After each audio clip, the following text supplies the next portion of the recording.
Hi, I'm Electra, here for Less for Music, and I'm here with the very talented and beautiful Kerri Watt.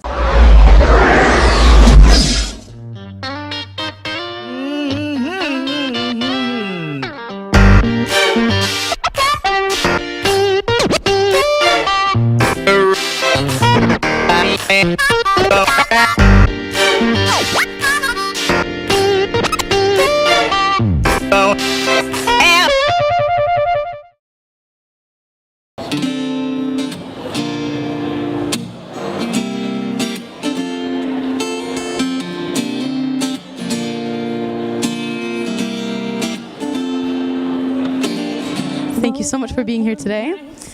Now, I want to ask you, how long would you say that you've been in the music business for? How many years would you say? Well, music is not a new thing to me, but kind of being involved and trying to break into the music business is probably just over a year or so for me. But I've been playing and singing for as long as I can remember. So I'm guessing you're loving every minute of it so far. Yeah, I mean, what's really exciting for me is I meet so many people all the time and such cool people, and I love that part of it. And being able to play my own material live all the time and have, get good responses, that's really rewarding. Except for little Sally, who rose up and rebelled. Little Sally, little Sally. I've noticed that a lot of your songs kind of have a like a storytelling element to them. And why that kind of element to your songs? Is there a certain reason, like you just find it, like with Little Sally, right? That was like kind of like a storytelling. Do you feel like people can relate a lot more to your songs if you kind of write them like that? So I think that aspect of the songwriting, I have a very vivid imagination, and so I'm always conjuring up characters in my head or making up backstories for people that I see in the street or whatever.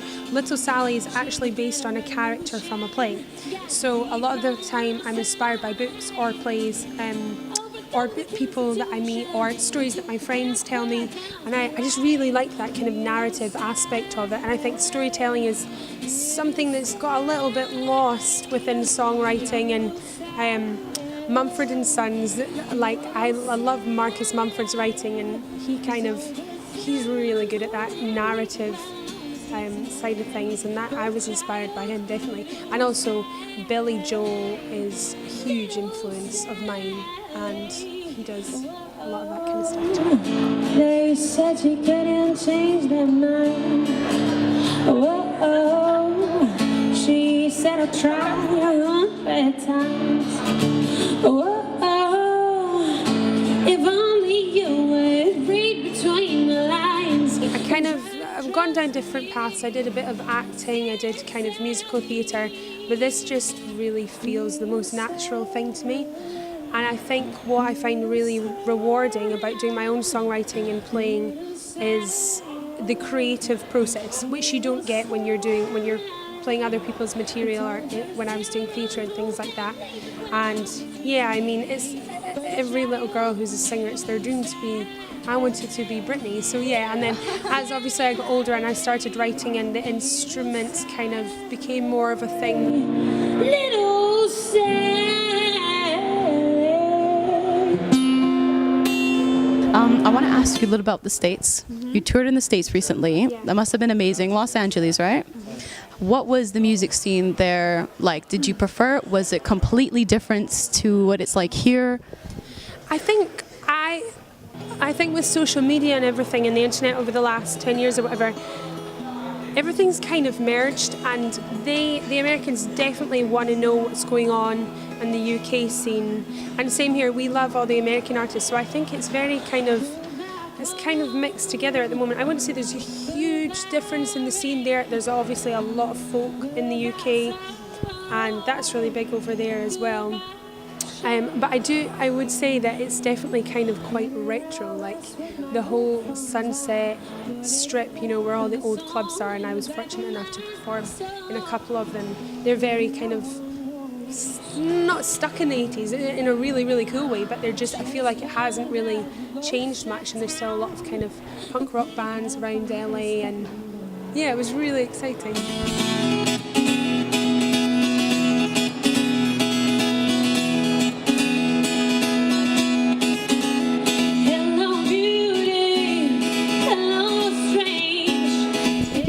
talented young people. I saw that you were recently the opening act for Darren Criss, who's a big star and singer and actor of Glee. And what was that like for you? That was really exciting. I mean, he has such a kind of diverse fan base. He has people from all over the world. I mean, a lot of them are young girls, but there's just so many people just love what he does.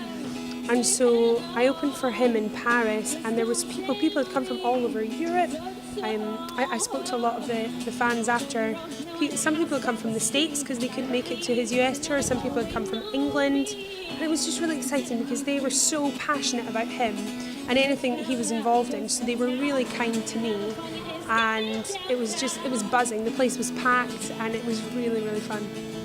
Now, I want to ask you a little bit about your EP. When is it launching? I am planning to release my EP early 2014, and from that will be my very first kind of mainstream release of my single, Maybe. I want your California high. I want to hang it up on the wall next to the other high. I want your California high. So send it in a letter or attach it to a feather, regardless of the weather, baby. Yeah. But I want to know if in 2 years you could see yourself in the future, where would you want to see yourself? Your dream position, your dream life right now in 2 years. I just have this vision of performing somewhere. I don't know exactly where it is, but it's like, it's hot, it's sunset, the sun's just going down, and I'm in like an open air amphitheatre, and I'm performing to thousands of people who are all singing my words back to me. I'd like to. So you've thought this through? I have such a picture of it. When I'm writing as well, I have this image in my mind. I'm like, can I hear these people singing these words back to me at sunset, you know? So, yeah, that's my dream. It's a pretty good vision for 2 years. It's not bad at all. I've been dreaming up on your life, that I would like to start with you in your California. And I want to know, what is the sweetest thing, or if you want, the weirdest thing a fan has done for you? I've had lots of cool things. What really surprises me is I don't know how people come across me. You know, outside of the UK, I get like emails from people asking me to send them autographs and things, and really just any little touches like that. See, anyone who comes up and says, "Well done, I enjoyed your set," like, I appreciate it so much, because people don't always, you know, have the confidence to go up and do that. And I love talking to people who enjoy the music. I want to hear that. So It keeps you humble in a certain way. totally. I mean, I'm trying to think of one thing in particular.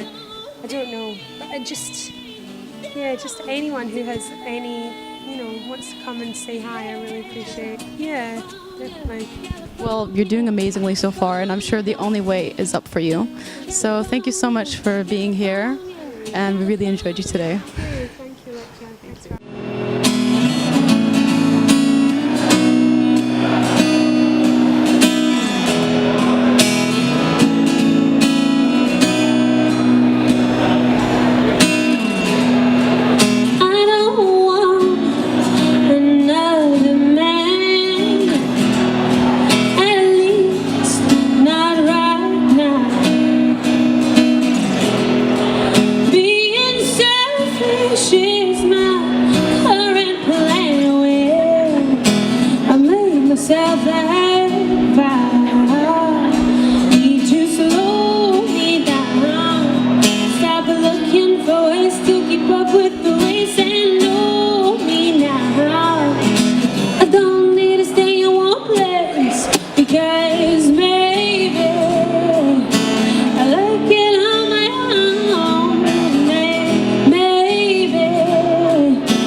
Save the day.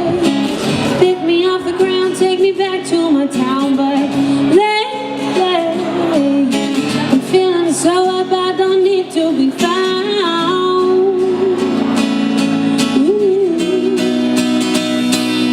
Need to slow me down.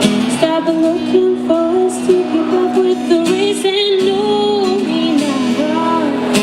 I don't need to say I won't place, because maybe I like it on my own.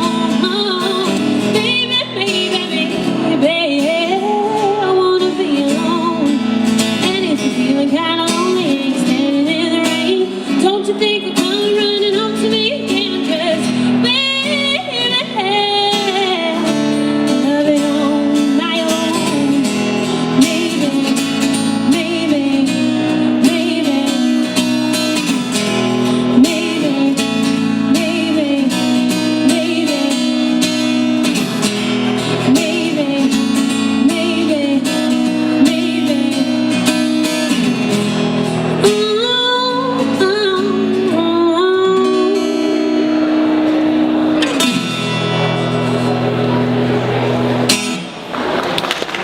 Thank you very much again for having me. I'm going to stick around and have a drink, so come and say